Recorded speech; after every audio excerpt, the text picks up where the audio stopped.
사랑하는 여러분 안녕하세요. 수요 치유 기도에 시청하러 오신 여러분을 환영합니다. 오늘 이 수요일 치유 기도의 네 번째 시간을 통하여 영상을 시청하는 모든 분들에게 하나님의 충만한 위로를 경험하실 수 있기를 간절히 소망합니다. 이 시간 은혜를 나눈 하나님의 말씀은 이사야 40장 1절에서 2절 말씀입니다. 구약 성경 1014면에 있는 이사야 40장 1절에서 2절 말씀을 제가 봉독하도록 하겠습니다. 너희의 하나님이 이르시되 너희는 위로하라. 내 백성을 위로하라. 너희는 예루살렘의 마음에 닿도록 말하며 그곳에게 외치라. 그 노역의 때가 끝났고 그 죄악이 사함을 받았느니라. 그의 모든 죄로 말미암아 여호와의 손에서 벌을 배나 받았느니라 할지니라 하시니라. 아멘. 오늘 이사야 위로의 말씀을 통하여 들을 수 있는 첫 번째 깨달음, 우리 하나님은 구체적으로 현실적으로 우리를 위로해 주시는 하나님이십니다.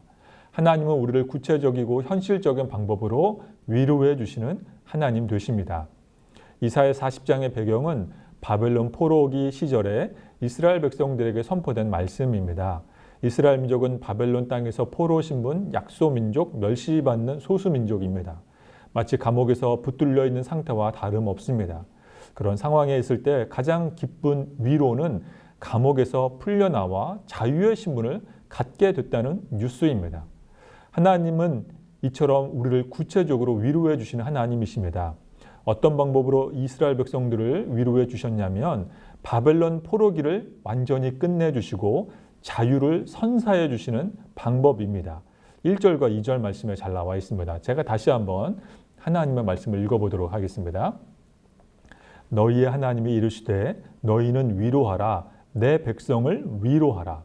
너희는 예루살렘의 마음에 닿도록 말하며 그곳에게 외치라. 그 노역의 때가 끝났고 그 죄악이 사함을 받았느니라. 그의 모든 죄로 말미암아 여호와의 손에서 벌을 배나 받았느니라 할지니라 하시니라. 위로의 하나님은 이스라엘 백성의 노역의 때를 마감해 주시는 수단으로 구체적이고 현실적인 방법으로 위로해 주십니다. 그 죄악이 사함을 받았다, 노역의 때가 끝났다라고 말씀해 주십니다. 특별히 2절 말씀에 보면 하나님께서 직접 형벌을 대신 받았다라고 말씀하십니다. 2절에 보시면 그 죄악이 사함을 받았느니라. 그 모든 죄로 말미암아 여호와의 손에서 벌을 배나 받았느니라. 여호와의 손에서 벌을 받았느니라. 죄는 이스라엘 민족이 지었습니다. 죄는 이스라엘 민족이 저질렀지만 속죄는 하나님의 손이 그들을 대신해 배로, 두 배로, 갑절로, 즉 충분히 그 벌을 받았다라고 하나님은 말씀하십니다. 하나님이 우리에게 베풀어 주신 최고의 사랑은 가난의 탈출, 질병의 완쾌, 합격과 취업도 있겠지만 그 중에 최고는 바로 죄 용서의 사랑입니다. 위로의 사랑입니다. 하나님의 죄 용서의 방법은 하나님이 범죄한 하나님의 백성의 죄를 대신해서 대속해 주시는 것입니다. 하나님께서 저와 여러분의 죄를 대신 해결해 주셨습니다. 그러므로 하나님의 위로는 뜬구름 잡는 허황된 위로가 결코 아닙니다. 하나님의 위로는 감상적이고 감정적인 수준으로 제한받지 않습니다. 하나님의 위로는 매우 현실적이며 하나님의 위로는 매우 구체적이며 매우 우리에게 딱 필요한 하나님의 위로입니다. 우리 중에는 불치병과 난치병과 고질병과 만성질환과 갑작스러운 발병으로 질병의 감옥에 갇혀 고생하는 분들이 계십니다. 질병이라는 감옥에서 옥살이하는 분들이 계십니다. 심적인 문제, 마음의 상처, 우울한 감정, 불면증, 퇴행, 정신질환, 주기적인 긴장 상태, 중독 상태 등의 노역으로 힘들어하는 분들이 계십니다. 또 우리 중에는 재정적인 어려움, 관계적인 어려움, 가정 불화 등으로 고통받는 그런 죄악의 상태에 노출되어 있는 분들이 계십니다. 너무나 안타깝습니다. 또 코로나로 인해 직장에서 새로운 변화를 맞이해서 지친 가장들과 또 가정에서 육아와 양육으로 지친 학부모들과 어머니들이 계십니다. 안타깝게도 취업 실패와 입학 실패로 정서적 무기력에 시달리는 그런 분들이 계십니다. 때가 되면 우리 하나님께서 위로해 주실 줄로 믿습니다. 우리를 짓누르는 억압에서 우리 하나님의 도움의 손이 내밀어 주셔서 우리를 풀어주시고 회복시켜 주시고 치유해 주실 것입니다. 이스라엘 민족의 바벨론 포로기를 하나님은 마무리해 주시는 하나님의 현실적 위로 방법처럼 우리에게 절실히 필요하고 정말로 실용적이고 정말로 현실적이며 구체적인 하나님의 위로가 우리에게 예비되어 있는 줄로 믿습니다. 혹시라도 우리가 범죄하여 형벌을 받는다 할지라도 하나님은 그 대속의 과정이 우리에게 얼마나 버거운지 누구보다 잘 아십니다. 그래서 하나님의 오른손이 우리를 붙들어 주십니다. 하나님의 오른손이 우리가 쓰러지지 않도록 돌봐주십니다. 하나님의 손길이 우리를 대신해서 죄악 더미를 치워주십니다. 왜냐하면 하나님은 우리를 위로해 주시기를 기뻐하시는 분이시기 때문입니다. 하나님의 충만한 위로를 받으시는 우리 모두가 될 수 있기를 간절히 소원합니다. 오늘 이사야 40장 말씀을 통해 들을 수 있는 두 번째 깨달음, 하나님은 고레스 스타일의 인물, 하나님은 고레스 같은 이방의 인물을 사용하시는 분이십니다.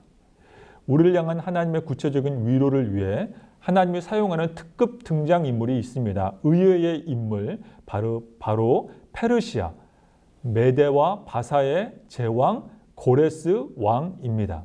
이사야 41장 25절, 이사야 42장 1절, 이사야 44장 28절, 이사야 45장 1절에서 연속해서 하나님은 고레스를 특급 칭찬하십니다.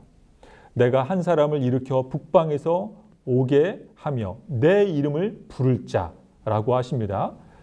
내가 붙드는 나의 종, 내 마음에 기뻐하는 자, 내가 택한 사람을 보라. 그가 고레스라고 하십니다. 고레스에 대하여 이르기를 이는 내 목자다라고 하나님은 말씀하십니다. 여호와께서 그의 기름 부음을 받은 고레스에게 말씀하시되 놀랍게도 하나님은 이 이방 제국의 왕을 매우 지켜 세웁니다. 내가 한 사람을 일으켜 북방에서 오게 하며 내가 그를 붙들어주며 내 마음에 기뻐하며 내 목자가 되며 내 기름 부음을 받을 자, 그는 바로 고레스라고 하나님이 말씀하십니다. 우리가 고레스라고 하는 이름만 빼면 마치 이 칭찬은 이스라엘의 왕이나 선지자나 제사장이나 히브리 사람들이 받을 만한 칭찬으로 보입니다. 그러나 놀랍게도 이 칭찬은 이스라엘 민족에게 향한 칭찬이 아니라 이방 왕에게 향한 칭찬입니다. 즉 하나님께서는 당신의 치유와 회복과 위로의 방법을 위해서 이방 제국의 왕일지라도 당신의 섭리를 이룰 통로로 그를 사용하시는 분이시다라는 것입니다. 다시 말씀드리자면 하나님의 계획은 인간의 생각을 뛰어넘습니다. 하나님의 청사진은 인간의 아이디어를 능가합니다. 하나님의 묘략, 하나님의 섭리, 하나님의 비전, 하나님의 위로는 인간의 이성이 따라잡을 수 없음을 천명하고 있습니다. 하나님께서 페르시아의 고레스를 사용해 바벨론 제국을 무너뜨리고 당신의 백성에게 자유를 주신다는 부분을 우리의 치유 사역을 통하여서도 적용할 수 있습니다. 즉 하나님은 의사 선생님의 치료하는 손, 수술하는 손, 처방하는 손을 고레스처럼 사용하시는 분이십니다. 하나님은 약사 선생님, 간호사 선생님, 재활치료사 선생님의 모든 역할들을 고레스처럼 사용해서 우리를 위로해 주십니다. 그래서 우리는 예배드리는 중에도 은혜를 받아 치유될 수 있으며 동시에 똑같이 병원에서도 전문 의학의 도움으로 마치 하나님의 고레스를 사용하신 것처럼 치유의 손길을 경험할 수 있습니다. 왜냐하면 하나님은 고레스를 사용해서 하나님의 백성들을 위로해 주시는 분이시기 때문입니다. 그렇다면 우리는 모든 치료의 과정 가운데에 겸손할 수 있어야 합니다. 간절히 하나님의 도움을 구해야만 합니다. 목회자에게 기도받는 순간을 포함해 우리가 의사 선생님에게 진단을 받아 치료를 받고 수술실에 들어가고 재활의 과정을 지내는 것조차 하나님께서 우리를 위로해 주시는 전인격적인 치유의 과정임을 믿을 수 있습니다. 그래서 우리는 순간마다 겸손할 수 있습니다. 겸손해야만 합니다. 우리가 상담을 받거나 더 나아가 친구들과 대화를 하거나 더 나아가 자녀들과 이야기를 나누거나 심지어 대중매체를 통해서도 나를 향한 하나님의 위로의 메시지를 우리는 들을 수 있습니다. 영상을 시청하는 교우 여러분, 우리 성도님들께서 너무나도 잘 아시는 돌아가신 오카는 목사님이 계십니다. 욱하는 목사님 생전에 제가 그분의 설교를 듣다가 한 가지 기억에 남는 사건을 하나 소개하며 설교를 마무리하도록 하겠습니다. 욱하는 목사님께서 생전에 심무하시던 사랑의 교회에 한 여성 집사님이 중환병에 걸려서 목사님께서 병원 신방을 가셨다고 합니다. 요즘에는 코로나 때문에 목회자가 병원 출입하는 것이 거의 불가능하지만 수년 전만 해도 그렇지 않았습니다. 욱하는 목사님도 병실에서 그 여성 중환병을 앓으시는 환우분을 만나서 성경 한 구절을 읽어드리고 이제 간단하게 설교를 마치고 기도해 드렸습니다. 기도를 마치자마자 대뜸 그 아픈 여성 환우분, 여성 집사님께서 욱하는 목사님께 항의 아닌 항의를 하는 것입니다. 욱하는 목사님에게 이런 내용으로 이야기를 합니다. 목사님께서 설교하실 때 이 병실이 환우와 환자와 하나님의 1대1로 만나는 기도의 공간, 기도의 시간 되어야 한다. 하나님을 만나는 깊은 독대의 시간 되어야 한다고 말씀해 주셨잖아요. 물론 목사님 맞습니다. 그러나 그건 목사님이 저처럼 심하게 아파보지 않아서 하시는 말씀이에요. 저처럼 정말 아프면 기도할 여유가 없어요, 목사님. 욱하는 목사님이 훌륭하신 점은 강단에서 본인의 실수를 인정하신다는 겁니다. 욱하는 목사님의 병원 신방 갔다가 그 시절을 회상하며 아주 애먹고 혼났는데 지금 생각해 보니 그 여자 집사님의 말이 100번 옳다라고 목사님께서 설교 중에 인정하셨습니다. 특별히 본인이 지금 현재 암으로 투병 중에 있다 보니 그 아픈 여자 집사님의 말이 이해되고 더 공감된다라고 목사님께서 설교해 주셨습니다. 그렇습니다. 우리가 막상 투병과 와병의 긴 어두운 터널로 들어가면 고통의 무게 때문에 기도하기가 쉽지 않습니다. 하나님께 매달려야 한다는 것을 머리로는 알지만 육체의 한계 상황 때문에 기도할 수 없습니다. 기도하기가 어렵습니다. 그저 고통 속에서 우리는 끙끙 앓을 뿐입니다. 따라서 우리는 지금 조금이라도 건강할 때 더욱 기도해야 합니다. 평안할 때 하나님을 찾아야 합니다. 만사 형통으로 모든 것이 잘 풀릴 때 하나님을 의지하는 신앙 훈련을 받아야만 합니다. 지금 비록 코로나로 인하여 현장에 나올 수 없지만 좋은 말씀, 은혜로운 말씀을 듣고 현장에 와서 봉사하기를 게을리하는 것은 결코 건강한 신앙생활이 될 수 없습니다. 마치 이스라엘 민족이 바벨론에 끌려가 고난과 질병과 상처의 감옥에 갇혀 있을 때 하나님께서 위로의 메시지, 자유와 해방의 메시지로 위로해 주신 것처럼 지금 우리가 고난의 감옥에 갇히기 전 우리는 열심히 기도해야 합니다. 우리를 실패와 절망과 낙담과 원망으로 우리가 끌어져 내릴 때 우리가 오래전에 기도했던 영적인 힘으로 우리는 그때 일어설 수 있습니다. 인생이 순탄했던 찰나에 하나님을 의지했던 신앙의 그 힘으로 진짜 내 몸이 아프기 시작할 때 우리는 하나님을 의지하며 기도할 수 있습니다. 그러므로 오늘도 위로해 주시는 하나님을 바라보며 치유와 회복을 위해 기도합시다. 튼튼할 때 더 열심히 기도합시다. 건강이 좋지 않다면 이방 제국의 왕 고레스도 사용하신 하나님 여러 가지 다양하고 구체적인 방법으로 우리를 고쳐주시옵소서, 위로해 주시옵소서라고 기도하는 저와 여러분 될 수 있기를 간절히 소망합니다. 들은 말씀 기억하며 함께 이 시간 기도하도록 하겠습니다. 첫 번째, 나와 가족을 위해서 함께 이 시간 기도하겠습니다. 위로해 주신 하나님 아버지, 하나님의 백성을 용서해 주시고 위로해 주신 하나님 아버지, 질병으로 고통받는 열악한 육체와 연약한 부분들이 고침받을 수 있도록 하나님 현실적이고 구체적이고 딱 필요한 위로의 은혜를 베풀어 주시옵소서. 고침받고 회복하는 우리 가족, 나와 내 자신 되게 주시옵소서. 하나님의 위로를 받아서 질병과 싸워 이길 수 있는 건강한 마음과 체력을 주시옵소서. 찢기고 상처받은 마음을 하나님 위로해 주시고 정신적 질병과 끊지 못하는 다양한 중독 증상을 하나님 고쳐 주시옵소서. 닫힌 태의 문들을 열어주시고 난치병과 불치병에서 자유롭게 해주시며 모든 암세포들이 녹아지고 삐뚤어진 뼈들, 약해진 근육 조직들이 정상적으로 회복되고 혈액 안의 불순물들이 사라지고 높아지고 낮아진 건강의 수치들 회복되게 해주시옵소서. 정상적으로 돌아오게 해주시옵소서. 전인격적인 치유와 위로를 경험하여 하나님께만 영광 올려드릴 수 있도록 주여 역사해 주시옵소서. 간절한 마음으로 이 시간 합심하여 기도 올려드리겠습니다.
우리가 이 시간 계속해서 이웃을 위해서 기도하도록 하겠습니다. 질병으로 힘들어하는 우리 이웃들, 코로나로 고통받는 우리의 이웃들, 상하고 아픈 마음으로 고생하는 우리의 이웃들, 예수님 위로하여 주시옵소서. 세상은 줄 수 없는 하나님의 그 큰 위로, 다음 없는 위로 맛보게 하여 주시옵소서. 또한 119 긴급 기도 제목을 올려드린 우리 환우들을 위하여서도 우리 함께 이 시간 우리 간절한 마음으로 하나님의 위로의 손길이 닿을 수 있도록 기도하도록 하겠습니다.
우리 이 시간 다시 한번 환우들을 위해서 이 시간 기도하도록 하겠습니다. 주보에 기록된 장기 환우들, 또 여러 환자들, 우리 아픈 성도님들을 위하여서 우리 교회에 아픈 여러 분들을 위하여서 하나님 위로하여 주시옵소서. 사람의 말이 아닌 하나님의 말씀으로 위로하여 주시고 고쳐 주시옵소서. 싸매어 주시옵소서. 겨울날보다 더 따뜻한 하나님의 위로의 빛을 비추어 주시옵소서. 간절한 마음으로 함께 이 시간 기도하도록 하겠습니다.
우리 마지막 기도 제목입니다. 나라와 민족과 교회의 치유를 위해서 이 시간 함께 기도하겠습니다. 코로나 팬데믹으로 고통받는 한국 사회, 또 최선을 다하는 의료 봉사자들, 아버지 하나님 우리 여러 가지 핍박을 받고 있는 우리 조국교회, 우리 예수님의 빛으로 비추어 주시고 하나님의 위로의 메시지로 우리를 품어 주시옵소서. 우리 서울 경기도권과 특히 안양 인근 지역에서 더 이상 확진자가 생겨나지 않도록 주님 함께하여 주시옵소서. 안전한 백신 치료제가 어서 우리 전 국민에게 실행되어서 코로나 면역력이 생기게 해주시고 코로나 효과적인 치료제가 개발되게 해주셔서 전 국민이 속히 일상적인 안전한 생활로 돌아가게 해주시옵소서. 코로나 팬데믹으로 고통받는 이 땅과 온 열방과 온 세계와 선교지와 선교사님마다 하나님 위로하여 주시옵소서. 우리 함께 간절한 마음으로 시간 기도 올려드리겠습니다. 하나님 아버지 우리를 싸매어 주시옵소서.